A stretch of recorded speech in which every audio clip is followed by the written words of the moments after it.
Maithili express की शानदार प्रस्तुति। पियवा बहरिया दाब छै,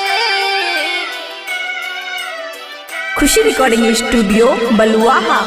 छोड़ गेल सखी बेईमानवा गे, पियवा बहरिया दाब छै, पियवा बहरिया दाब छै। छोड़ गेल सखी बेईमानवा गे, पियवा बहरिया दाब छै।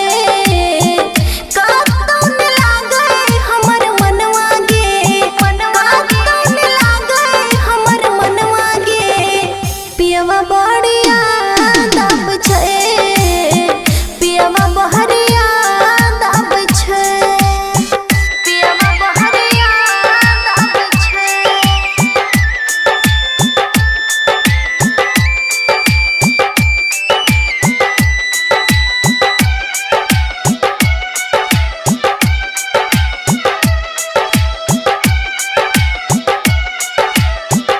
खुशी रिकॉर्डिंग स्टूडियो बलुआहा। निर्मोह दुनिया में कोना के रहबै, मोहन के दुख अपन केकरा से कहबै, केकरा से कहबै। निर्मोह दुनिया में कोना के रहबै, मोहन के दुख अपन केकरा से कहबै। फोन करन पियवा भेल बापा, केकरा कहतै बच्चा पापा। नोचैल चाहे सब तनवा गे, पियवा बहरिया दाब छै। छोड़ गेल सखी बेईमानवा गे, पियवा बहरिया दाब छै। छोड़ गेल सखी बेईमानवा गे, पियवा बहरिया दाब छै, पियवा बहरिया दाब छै।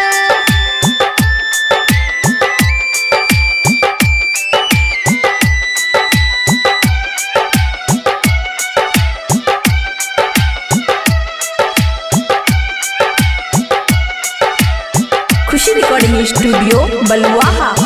मोह माया में झूठो हमरा फंसा के, कौन दुनिया में गेलो जान छोड़ के, गेलो जान छोड़। मोह माया में झूठो हमरा फंसा के, कौन दुनिया में गेलो जान छोड़ के। बबुआ राहुल खुशी के कन्या के छोड़ गेलो वहाँ आन बना के। पुरलैन सातो बचनवा गे, पियवा बहरिया दाब छै। छोड़ गेल सखी बेईमानवा गे, पियवा बहरिया दाब छै। नोचैल चाहे सब तनवा गे, पियवा बहरिया दाब छै। खुशी रिकॉर्डिंग स्टूडियो बलुआहा।